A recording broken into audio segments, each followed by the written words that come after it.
Today I'm with pro boxer Rhiannon Dixon, one of the best prospects in British boxing. How are you doing today, Rhiannon? Hi, I'm great, thank you. How are you? Yeah, I'm good. You've been training at the gym where I help out with the amateurs, Astley VIP. How are you finding the gym and how's training going? Yeah, we've just recently gone there for the past few months with Anne. It's been a big change, but I'm really enjoying it at the moment, learning so many new things to add to my boxing game, and I'm just really enjoying it. It's a really good facility as well, so it's just been an all-round good experience. Now, you've been training there with former world champion Anthony Crolla. Obviously, we know he was a top level boxer. What's he like as a coach? He's he he's really pays attention to detail. So when we're on the bags, he's always watching us, always watching our footwork, telling us stuff to try, and picking us up on stuff that we should be doing. We do a lot of footwork drills, and he's trying to make sure that we get the basics right, because obviously I've gone there with my friend James Moorcroft, and we didn't go down the amateur route. So obviously Ant's trying to take us back to basics and teach us, to get them done really well before we move on and start doing, all these extra things. So from what I can say, he's an amazing coach, and obviously he's learned from one of the best, Joe Gallagher, being under him, and he still does things there and training with all the other world champions that are there as well. So, it's an amazing opportunity for me to be around people like that. Now, when on your Instagram, when you watch you train, it comes across that you're like a female boxing version of Rafael Nadal. You're full intensity when you're training. Is that how you are, or has that been taught into you? I think that's kind of what I'm like. I'm kind of in and then out, and everything's full intensity and then out. But Ant's now saying, why don't you not load up on all of your shots and do, a few tap shots and then whack him in with one big one. So that's another thing that we're trying to work on. But I'm finding it really hard because I'm so used to just going in dead intense and then coming out. And a big thing for me as well is that I keep on holding my breath as well when I'm doing it. So then I'll do it and then I'll come out and I'll be like dead tired. So yeah, I think that's something that I came with, but we're trying to work on some new things. I think I read that you've done some CrossFit training as well. Do you still incorporate that in the training that you're doing? Do you think that can benefit boxers? Yeah, so I used to do CrossFit just for fitness and trying to lose weight before I turned over to boxing. And my strength and conditioning coach, he's really into CrossFit, so he does incorporate some of the movements in our strength and conditioning sessions. Like the power lifting, because obviously it's good for generating power, and some movements from CrossFit are good for generating speed. And so we do incorporate a lot of kind of CrossFit movements into our training, and I am finding it really beneficial since having Tim with me in camp. I'm feeling a lot faster, a lot fitter, and a lot stronger. Whereas before having Tim, I'd be doing all these stuff for the gym and not really know what I'm doing. But obviously, Tim teaches me oh, you're doing this for this and you're doing that for that, and this is why we're doing this movement, and incorporating doing heavy weightlifting and then moving it on to speed work. So yeah, I am finding it really beneficial. Are you working? I normally interview amateurs, and I noticed that you didn't have an amateur background, but you boxed 10 unlicensed fights. Are you working a lot technically to catch up those girls? Yeah, I mean, I feel like you said before, I've kind of got that intense kind of aggression thing down, and now we're working on very technical footwork and stuff like that. And but it's because I think it's transferable skills though, because I was a dancer for a long time. I did ballet, tap, and modern, so footwork comes really natural to me. So when I'm with Anne, I say, "Oh, I think of it as like a dance." And he laughs. So that's how I get through doing all this technical work. And yeah, I'm really enjoying it. Yeah. Why didn't you go the amateur route, Rhiannon? Why you did the unlicensed and then went straight to pro? Was there any thought of doing an amateur career first?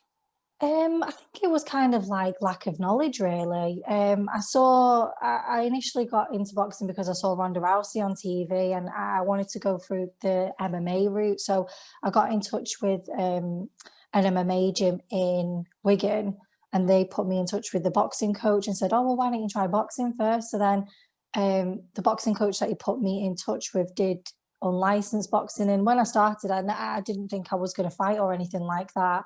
And then it was only when my coach at the time was like, oh, you are really good at this. Why don't you try fighting? That's when I started on the unlicensed route. So I think it was kind of like, I didn't really know about amateurs, and it's kind of where I fell into the sport. And being a lot older, I don't really know much about the amateurs still. Did you get the bug after that first, unlicensed bout, or was it during the training you got that? It was during the training and the sparring. I really enjoyed it, and it's like when you go into a boxing gym, it's like you with your family and your friends, and it's not like a chore to go there. It's not like you go into the gym, it's you go and seeing all your friends, and it's like a social event as well. So it became my social circle at the time. And yeah, I just fell in love with the training aspect. Like we'd all go on runs together, and yeah, after my first fight, there's no feeling like once you've won and get out the ring, and then you just kind of like buzzing for ages after it. So I think that's, yeah, all of it kind of played a factor into why I fell in love with the sport. How difficult was it to get your pro license, not having an amateur career for them to look at? How'd you go about it? So you go to an interview, and fortunately for me, James turned professional before me, so they kind of had something to go off of, where like, oh, we're at the same club and James has done so well. And my manager Steve was there as well to like kind of say, oh, she is good, give her a chance kind of thing. So I don't know whether it's the same for amateurs, but I had to have an assessment after that, where some members of the British Boxing Board of Control came to my gym to watch me train, take me on the pads, and make sure that I can like listen to instructions and that I'm going to be safe. But I don't know what it's like for the amateurs. I think that they might show the record, or they may have heard of them, and that's how they turn professional. But I think that's the way it works. They can have that record to look at, and they can go off that rather than assessing them. I think that's the way. yeah, so I obviously had the assessment, and then they came and assessed me, and then I passed that, and then had my medical, and then I got my license. Now, you've mentioned James Moorcroft there, a fellow professional. You seem to train with him quite a lot of the time. How important is his support that he gives you? Oh, it's a massive. James is a massive support system for me. We kind of like started the journey together, and he's always been a massive support for me. And we've always fight on the same shows, and he's best friends with my partner as well. So we all go and do stuff together, and he's always bigging me up to everyone and saying, she's going to be the next best thing. And I'm always doing the same for him. And it's always like, if one of us, makes a kind of like break in the industry, we'll always be there for each other. So yeah, I do rely on James a lot as a big like confidence builder and everything. So yeah, he's a really good friend. Is it your partner or is it your brother that's a pro rugby league player? My brother and my brother-in-law as well. Right, so that must have helped. You've seen what it takes to be a professional athlete. Yeah, my brother from a young age, they'd always be going doing extra training with my dad on the field, like trying to kick over the goal and doing sprint training and stuff. So I would always tag along to them. And I think my dad would probably just try and appease me and be like, yeah, you can come and do the training as well, because I'm 5 years younger than my brother. So I've always kind of had that mentality of, if you want to be the best, you have to put in the effort. So I still do that to this day. Now, always trying to look to do extra training, and trying to, make the most out of training and being the best I can be. And obviously that's the same with my sister's partner as well, Joe. Being around people like that, it's obviously really motivating. Who else do you credit, Rhiannon? You've come a long way in a short space of time, and your name's mentioned like I said, one of the prospects in British boxing. Who do you, obviously yourself, putting that work in, but who else do you credit for getting there so quickly? My mum and dad have been a massive help for me. They always, selling tickets is the worst thing for a professional boxer, and they're always trying to, sell tickets for me and make sure that I can afford to like go training and stuff like that. Obviously, I need to thank my old coach, Lee Blundell. He actually got me my professional license and got me into the sport. And all the people from my old gym as well who've supported me from day one, and all the people who support me now. And obviously, Ross, my partner, always gets upset that I never mention him in interviews. So obviously, Ross, he puts up with a lot, and he comes and helps me do extra training. So yeah. But there's so many people to thank, like even sparring partners that you've had previously, like Kirsty Bavington. You know, she was the first professional female that I ever sparred, and it really, you know, opened my eyes to how great some of these female fighters are. So, you know, there's just so many people to thank that I can't think of them off the top of my head. So if I've forgotten someone, don't hate me. Talking about sparring there, I've noticed, especially with the ladies, they seem to spar amongst each other quite a lot. I mean, you sparred with Terry Harper, world champion, Yeah. and Natasha Jonas. I mean, you can't get Yeah. better sparring and preparation than that, can you? What was that experience like, going in the ring with them? So Natasha, I sparred Natasha last year, and it was really daunting. You know, she's such a big name in British female boxing, and she's so talented. And you could see from the Terry Harper and Natasha Jonas fight how amazing they both are. So, you know, it's quite, especially me with no amateur background, going sparring people like that. It's a big deal, but you know, everyone's dead nice, and I'm at, and obviously trained with Natasha when at Gallagher's. So on a Friday, me and James train there in the morning, and you know, Natasha puts in so much hard work, and she's always, you know, sparring and looking amazing. And with Terry, when I went to spar Terry, you think that people are going to be like really kind of like rude and not want to speak to you, but every time that I've been sparring, these girls have come over, spoke to me, like made sure that I feel welcome. It's an amazing experience. Like, how many people can say that they've sparred with like a world champion at being, you know, such an early start in the career? So I'm just dead thankful. That's what I'm saying about with the ladies. It seems like they're very keen to grow the sport, so they're thinking about the whole product rather than just themselves. So, you know, they're trying to help each other, which is nice to see. Yeah, and it's always the best fighting the best, isn't it? So like with Natasha and Terry in fight camp, and then yeah, it's just it's kind of like everyone can, with female boxing, you kind of get pushed up fast, which is something I'm looking forward to. But obviously, you know, I do still want to get some more experience, and hopefully, you know, more sparring with these like amazing female fighters. That would be really beneficial. Now, female boxing is growing massively. Katie Taylor is one of my favourite boxers, men or women. She's fantastic. Who do you like to watch? The other day, Javante Davis fought, and he's a southpaw, and he does a lot of like, you know, slipping and countering. So I've really, it's taking parts of different fighters that you like and trying to put it all together to try and make your style of fighting. So Javante Davis is someone that I really like to watch.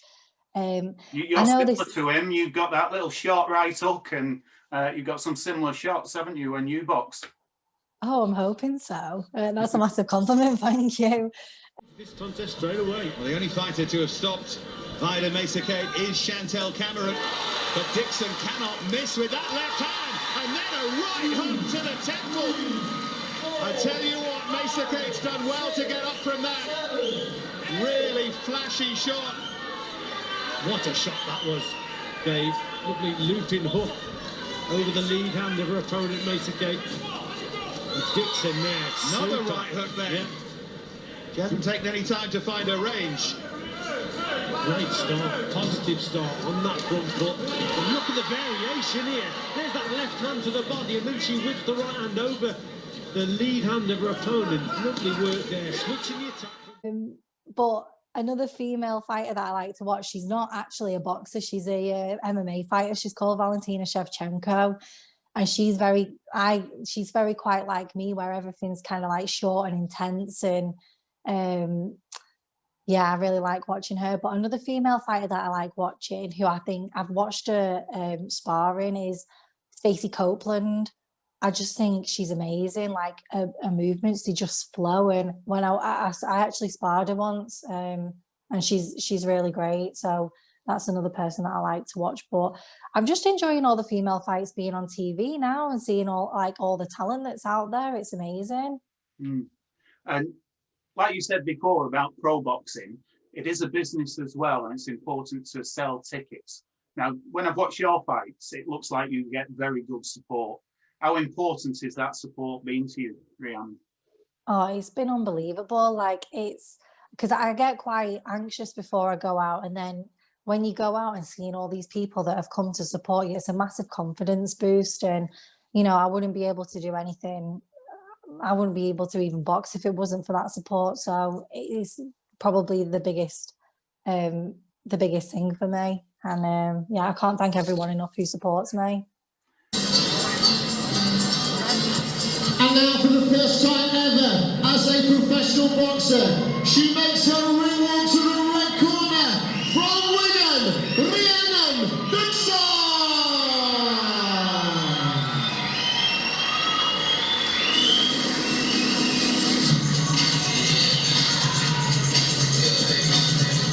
Well, we've seen Misa Kate make her way to the ring, and here now is the smiling Rhiannon Dixon, who is very well supported in here. What do you want to achieve in the sport? And I know it's been hard this last 12 months, but in the next 12 months? Yeah, I was hoping to get out by the end of this year, but it's looking really unlikely at the moment. So I'm just hoping to try and get as many fights as I can next year and be the best I can be. And obviously, under Ant's guidance, he's had an amazing career. So I'm just willing to take any advice and whatever route he wants to go that I'll do. But I'm just trying to be the best I can be. And if that means, getting any title in the future, then that'd be amazing. Is it hard when you hear your name mentioned as a prospect? That brings pressure as well. Do you feel that at all? No, I think because maybe I've come from like the unlicensed route. No one kind of really knows me. They only know my professional career and what I've done there. So I've not got this massive name to kind of live up to. Like when someone says, "Oh, I'm a really good prospect," I'm like, "Oh my God, me!" Like I'm being mentioned in all these circles. So I kind of see it as like a motivational thing. Whereas I think like, "Oh, I'm being mentioned in all these circles," like I must be good, so I'm going to show people how amazing I am. You chose this hard one of pro boxing. What is it about this sport that you love and has made you take that route? Do you know what? That's so funny because when I first met my manager, Steve was like, "You're a pharmacist. Why do you want to do boxing?" But I think like all boxers will probably say the same as me. Like you literally fall in love with the support. It's a massive community and it's a massive support system. I started the sport because I wanted to lose weight and I didn't want to know that I was losing weight. Like when you go on the treadmill, you're running and it's not motivational. Whereas with boxing, you're working towards something and you've got all your teammates supporting you and all your friends and family coming to watch you. And it is like an art. Like people say, "Oh, it's so brutal and stuff like that." It's not. It's the art of hitting and not being hit. And sometimes when you throw shots, like I've been sparring with Ross sometimes and I've caught him with an uppercut and I'm like, "That was beautiful. I wish someone was videoing me when I did that." But yeah, so it's probably what the same as any boxer would say. It's just an amazing sport, and once you get involved, like you're in it for life kind of thing. When I've watched you interviewed and talking to you now, you come across like Anthony Crolla does, where Anthony Crolla is known as a very nice person, one of the nicest people in boxing, and you have that similar, you're a nice person. But obviously, same with Anthony, there's a fierce competitor beneath that. Is it the same with you? Are you very competitive? Oh, very competitive. Like if you spoke to my partner Ross, he'd tell you, like if we're on the treadmill and I see him on level 16, I'm there trying to put it up. And yeah, I think I've always been competitive. I've always done dance and, all the athletics things at school and the CrossFit. So, and obviously, growing up with siblings, it's always who's the best at, whatever we're doing at that time. So yeah, it is really competitive. And I think it's, having that kind of thing where you are a really nice person out of the ring and, you don't wish any ill health on your opponent, but you've got to kind of have that switch where it's like, right, this is my job now. I've got to get this done. And like, I don't really want, like, well, I don't want anyone to beat me. I'm kind of here for me kind of thing. So yeah, I am a nice person. And like, on my pro debut, I fought that girl and I went over to touch gloves and she shook her head at me and I was like, oh, that is actually really nasty. So I thought, right, okay, this is it now. Thanks very much for that, Rhiannon, and good luck. I hope you get out soon, and I'm sure you'll do very well as a professional boxer, and all the best. Oh, thank you very much. Thanks for having me.